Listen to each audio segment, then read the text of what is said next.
Bismillahirrahmanirrahim. Assalamualaikum warahmatullahi wabarakatuh. Sering dalam berbagai kesempatan ketika kita mendengar seorang MC mengawali sebuah acara, selalu diawali dengan sebuah ungkapan, semoga pertemuan kita ini diberkahi oleh Allah Subhanahu wa Ta'ala. Apakah setiap pertemuan itu mendapatkan keberkahan? Belum tentu. Tergantung pertemuannya apa dan pertemuannya di mana. Tetapi pagi ini insya Allah keberkahan akan menyelimuti hari kita. Keberkahan akan menyelimuti kebersamaan kita. Karena setiap pagi, setiap kita yang melangkahkan datang ke masjid untuk melaksanakan ibadah, yang mengawali hari dengan mengucapkan kalimat Alhamdulillahilladzi ahyana ba'da ma amatana wa ilaihi nusyur. Itulah doa yang kita ucapkan ketika kita terbangun dan Allah Subhanahu wa Ta'ala membangunkan kita. Kemudian setelah bangun kita berwudu datang ke masjid ini, maka sesungguhnya orang-orang yang mengawali harinya bertekad untuk menyempurnakan ketaatan kepada Allah Subhanahu wa Ta'ala, maka mereka adalah orang-orang yang mendapatkan keberkahan sebagaimana Rasulullah sallallahu alaihi wasallam selalu mendoakan keberkahan kita sebagai umatnya. Allahumma barik li ummati fi bukuriha. Ya Allah, berkahilah umatku di pagi harinya. Tentu doa Rasulullah ini ditujukan kepada orang-orang yang bangun pagi, tetapi bangun paginya untuk beribadah kepada Allah, bukan untuk meneruskan maksiat malamnya, bukan untuk meneruskan kehidupan jahatnya, tetapi orang-orang yang bangun pagi kemudian melangkahkan kaki menuju masjid Allah, maka insya Allah kita termasuk orang-orang yang mendapatkan keberkahan sebagaimana yang diungkapkan oleh doa Rasulullah sallallahu alaihi wasallam. Amin ya Allah ya Rabbal alamin. Keberkahan itu datangnya dari Allah Subhanahu wa Ta'ala, bukan dari makhluk, bukan dari benda, bukan dari tempat. Tidak ada sesuatu pun di dunia ini yang bisa mendatangkan keberkahan kecuali Allah Subhanahu wa Ta'ala. Dan kita memahami bahwa setiap kita melaksanakan kehidupan bukan hanya terkait dengan bagaimana kita punya kemampuan menjalani kehidupan itu sendiri, berganti dari menit menuju jam, jam menuju hari, hari menuju pekan, pekan menuju bulan, bulan menuju tahun. Itulah proses kehidupan yang terus berulang, proses kehidupan yang terus berganti, dan tanpa kita sadari sesungguhnya setiap pergantian waktu itu mengurangi jatah kehidupan kita. Dan hari ini kita sudah bertambah usia kita, tetapi berkurang jatah kehidupan kita. Kenapa kita menginginkan keberkahan dalam hidup? Karena memang itulah yang diajarkan oleh Rasulullah kepada kita.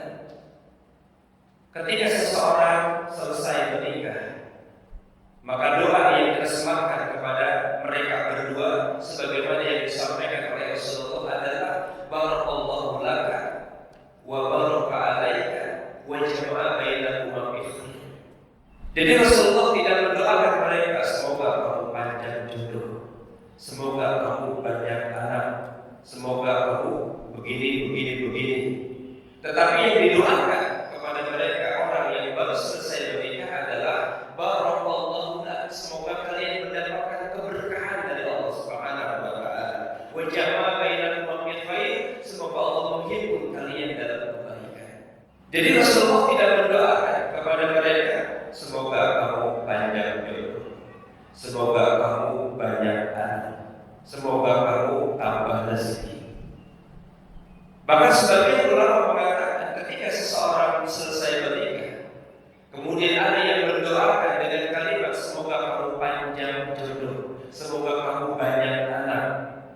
Sebagian ada yang mengatakan bahwa doa seperti itu dimakruhkan. Kenapa? Karena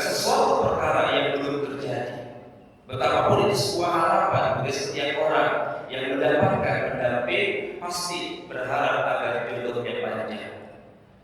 Tetapi ketika doanya adalah keberkahan, maka insya Allah semuanya adalah kebaikan.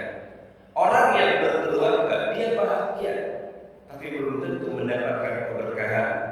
Tapi ketika Allah berkahi rumah tangganya, maka insya Allah dia mendapatkan kebahagiaan.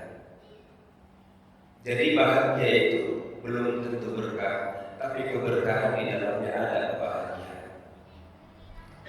Wa jama'a bainakum fi khair. Semoga Allah menghibur kalian dalam kebaikan. Setiap hari, setiap waktu selesai sholat, kita selalu membaca doa. Dan doa ini sangat amat terkenal, sangat amat viral, yaitu kolbu setiap muslim. Kenapa? Karena doa itu pasti pernah kita baca.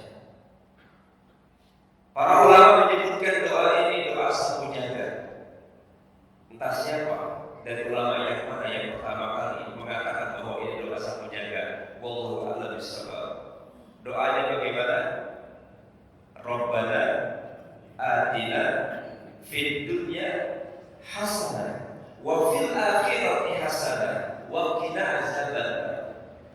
Ya Allah, anugerahkan kepada kami kebaikan dunia dan kebaikan akhirat, dan hindarkanlah kami dari siksaan api neraka. Tiga perkara ini merupakan harapan setiap muslim. Dan ketika kita berdoa dan mengucapkan doa itu, maka seluruh harapan dalam kehidupan kita tertanam dalam doa itu. Ya, makanya doa ini disebut doa sapu jagat. Semua harapan, semua keinginan, semua kerinduan kita berharap agar hidup di dunia mendapatkan kebaikan dan di akhirat mendapatkan kebaikan. Kenapa ada dua kata di situ? Padahal jika kebaikan diberikan Allah di akhirat, pasti orang akan mendapatkan kebaikan dunia. Kalau orang mendapatkan kebaikan dunia, insya Allah orang akan mendapatkan kebaikan akhirat. Tetapi banyak yang mengatakan orang yang mendapatkan kebaikan dunia belum tentu juga mendapatkan kebaikan akhirat. Ya, kalau kita memahami konsep kemanusiaan, manusia di dunia ini kita temukan ada 4 golongan. Ada yang disebut dengan sa'idun fid dunya wa sa'idun fil akhirah. Orang yang bahagia di dunia dan bahagia di akhirat. Yang kedua, sa'idun fid dunya wa sa'idun fil akhirah.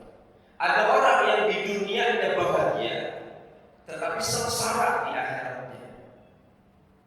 Yang ketiga, sa'idun fid dunya wa sa'idun fil akhirah. Ada orang yang sengsara di dunianya, tetapi di akhiratnya itu bahagia. Dan yang keempat, sa'idun fid dunya wa sa'idun fil akhirah. Ada orang yang sengsara di dunianya, juga sengsara di akhiratnya. Kira-kira kita mau pilih yang mana? Ketika kita mendapatkan hasanah dunia dan hasanah akhirat, itu artinya kita mendapatkan keberkahan dunia dan keberkahan akhirat. Maka yang kita cari dalam hidup ini bukanlah panjangnya waktu usia kita, bukanlah banyak harta kita, bukanlah tinggi jabatan kita, bukanlah tampan wajah kita, bukanlah hebat rumah tangga kita, tapi yang kita cari, yang kita kejar dalam hidup ini adalah keberkahan. Apa itu berkah? Imam Al-Ghazali mengatakan bahwa yang dimaksud dengan berkah itu adalah ziyadatul khair, bertambahnya kebaikan. Ketika kita memiliki harta, harta kita mendapatkan keberkahan, berarti harta itu kita manfaatkan dan kita gunakan untuk perkara-perkara yang baik. Ketika kita memiliki umur panjang dan umur kita gunakan, kita manfaatkan untuk perkara-perkara yang baik. Ketika kita memiliki jabatan, kekuasaan, maka kekuasaan dan berkah itu adalah ketika kita berkuasa kita manfaatkan untuk selalu berusaha mempertontonkan kebaikan. Ketika kita punya keturunan, punya anak, punya cucu dan anak kita cucu yang berkah, maka mereka adalah orang-orang yang soleh dan soleha. setelah pertemuan ada tambahan kebaikan, tambahan ilmu, tambahan ketaatan, tambahan persaudaraan yang nilainya itu menetap di dalam hati kita. Jadi berkah itu adalah menetapnya kebaikan dalam diri kita. Ketika kita bicara tentang berkah umur, Bapak Ibu sekalian, ini perkara umur jangan kita anggap remeh. Bahwa Allah memberikan kita waktu yang begitu panjang. Allah memberikan kita durasi yang berbeda-beda antara satu dengan yang lainnya. Itu ada rahasia. Banyak orang yang umurnya panjang, tetapi amal solehnya tidak sepanjang umurnya. Rasulullah suatu saat pernah didatangi oleh seorang sahabat bertanya, "Ya Rasul, siapa orang yang paling baik itu?" Nabi mengatakan, ya, orang yang paling baik itu adalah orang yang panjang umurnya dan baik amal perbuatannya. Orang yang paling buruk adalah orang yang panjang umurnya dan jelek amal perbuatannya. Semoga keberkahan selalu menjadi bukti kehidupan keseharian kita. Nah, untuk bertambah keberkahan agar tersadar hati dan jiwa kita melakukan ketaatan kepada Allah, saya ingin mengajak melakukan muhasabah nafs. Kita mau introspeksi diri dengan renungan-renungan